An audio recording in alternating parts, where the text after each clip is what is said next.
Assalamualaikum warahmatullahi wabarakatuh. Innal hamdalillah nahmaduhu wa nasta'inuhu wa nastaghfiruh wa na'udzu billahi min syururi anfusina wa min sayyiati a'malina may yahdihillahu fala mudhillalah wa may yudlil fala hadiyalah amma ba'd. Hari ini mari kita membuka lembaran sejarah Islam pada tahun ke-6 Hijriah, tepatnya di bulan Zulqa'dah, sebuah fragmen sejarah agung yang menguji batas keimanan, kepatuhan dan kesabaran para sahabat di hadapan keputusan Allah dan Rasul-Nya. Peristiwa ini abadi dengan nama Perjanjian Hudaybiyah. Hudaybiyah sejatinya adalah nama sebuah sumur yang terletak sekitar 22 km di sebelah barat daya kota Mekah.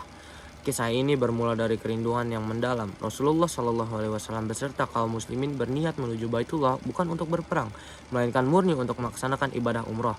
Namun, di perjalanan suci ini tidaklah mudah sejak awal. Rasulullah Shallallahu Alaihi Wasallam mengajak kaum muslim keluar dengan jumlah yang cukup besar, sekitar 1.400 orang. Beliau juga mengajak orang-orang Arab pedalaman, atau yang biasa kita sebut orang-orang Badui, untuk ikut serta dalam perjalanan mereka. Namun, mayoritas mereka enggan ikut. Mereka mencari-cari alasan palsu karena ketakutan. Mereka menyangka bahwa kaum muslimin tidak akan pernah kembali lagi dan akan dihabisi oleh kaum musyrik Quraisy. Sifat mereka ini direkam oleh Allah dalam surat Al-Fath ayat 11 sampai ayat 12. Orang-orang Badui yang tertinggal akan mengatakan, harta dan keluarga kami telah menghalangi kami. Maka mohonkanlah ampunan untuk kami. Mereka mengucapkan dengan lidah apa yang tidak ada dalam hatinya. Demi menjaga diri dan mengantisipasi serangan dari musuh terbesar mereka, kaum muslimin tetap membawa serta senjata dan peralatan perang yang diletakkan dalam sarungnya. Setibanya di Zulhulaifah, kaum muslimin melakukan sholat dan mengenakan kain ihram serta membawa 70 ekor unta sebagai hadiah atau hewan kurban. Rasulullah SAW kemudian mengutus Busra bin Sufyan al-Khuzai sebagai mata-mata untuk memantau pergerakan kaum musyrikin di Mekah. Jamaah yang dirahmati Allah, tantangan pertama muncul ketika rombongan sampai di daerah Usfan. Busra bin Sufyan, mereka membawa kabar darurat kaum Quraisy telah mengendus kedatangan umat muslim. Mereka dengan penuh kesombongan menyiapkan pasukan-pasukan besar untuk menghalangi kaum muslim. Mereka dengan penuh kesombongan menyiapkan pasukan besar untuk menghalangi kaum muslimin masuk ke Mekah.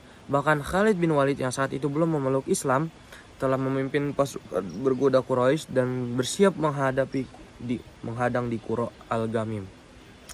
Mendengar hal ini, Rasulullah Shallallahu Alaihi Wasallam meminta pendapat para sahabat. Disinilah keluhuran budi dan ketajaman iman Abu Bakar Asy-Siddiq radhiyallahu an terlihat.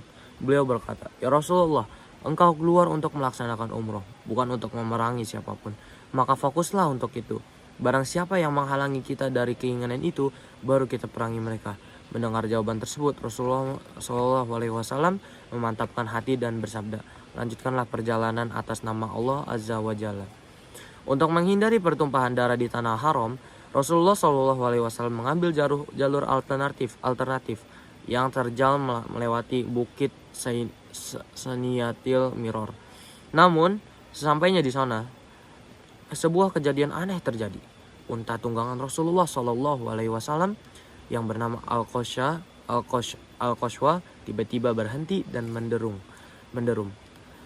Duduk, tidak mau berjalan. Para sahabat berseru, "Al-Qashwa mogok." Namun Rasulullah SAW meluruskan prasangkaan mereka dengan bersabda, "Al-Qashwa tidak mogok. Itu bukan kebiasaannya, akan tetapi dia ditahan oleh zat yang telah menahan pasukan gajah, yakni Allah Subhanahu wa Ta'ala." Beliau kemudian menegaskan prinsip kedamaiannya. "Demi jiwaku yang ada di tangannya, tidaklah mereka meminta sesuatu dariku demi mengagungkan kehormatan Allah, melainkan aku akan memberikannya." Setelah dihardik, unta tersebut bangkit dan melompat, membawa mereka berhenti di ujung Hudaybiyah yang airnya sangat sedikit. Di tempat yang kering kerontang itu, mukjizat keluhuran Rasulullah SAW terjadi. Ketika para sahabat mengeluh kehabisan air dan kehausan, Rasulullah Shallallahu Alaihi Wasallam mencabut mencabut sebatang anak panah dari wadahnya, lalu memerintahkan sahabat untuk menancapkannya ke dalam sumur yang kering tersebut. Beliau juga berkumur dan menuangkan air kumurannya ke dalam sumur sembari berdoa. Seketika itu juga air memancar dan derasnya dari dasar sumur hingga sanggup memuaskan dahaga 1.400 pasukan muslimin beserta hewan tunggangan mereka. Rasulullah Shallallahu Alaihi Wasallam sesungguhnya sangat menginginkan kaum Quraisy mendapatkan hidayah. Beliau menyayangkan jika energi bangsa Arab habis hanya untuk saling membantai dalam peperangan. Maka terjadilah proses diplomasi yang panjang. Kaum Quraisy mengirim utusan demi utusan untuk berunding. Salah satunya adalah Budail bin Warqa dari suku Khuza'ah. Rasulullah SAW terus meyakinkan mereka bahwa kedatangan kaum muslim murni untuk mengagungkan Baitullah. Demi menegaskan pesan damai ini, Rasulullah SAW mengutus Quraisy bin Umayyah untuk Qiraisy bin Umayyah untuk bernegosiasi di dalam kota Mekah. Namun kaum Quraisy yang dipenuhi api kebencian justru menyembelih unta milik Rasulullah dan hampir saja membunuh Qiraisy. Jika tidak diselamatkan oleh sekutunya, Rasulullah kemudian menunjuk Umar bin Khattab untuk berangkat. Namun Umar dengan jujur mengutarakan kekhawatirannya karena tidak ada lagi kerabat sukunya Bani Adi di Mekah yang bisa melindunginya dari kemarahan Quraisy. Umar kemudian menyarankan nama yang lebih tepat dan disegani, yaitu Utsman bin Affan radhiyallahu anhu. Kisah ini berlanjut pada penahan Utsman. Munculnya rumor kematian Utsman hingga terjadinya Bai'at Ridwan di bawah pohon yang sangat agung. Dari Sirah Hudaybiyah bagian pertama ini kita belajar satu hal yang amat berharga, bahwa jalan menuju ketaatan seringkali dihadang oleh kepungan musuh dan keraguan orang-orang munafik. Namun selama kita berjalan di atas komando wahyu dan sunnah, pertolongan Allah berupa mukjizat dan ketenangan yang akan selalu menyertai kita. Semoga Allah mengumpulkan kita bersama barisan para sahabat yang ridho dan diridhoi Allah di Hudaybiyah.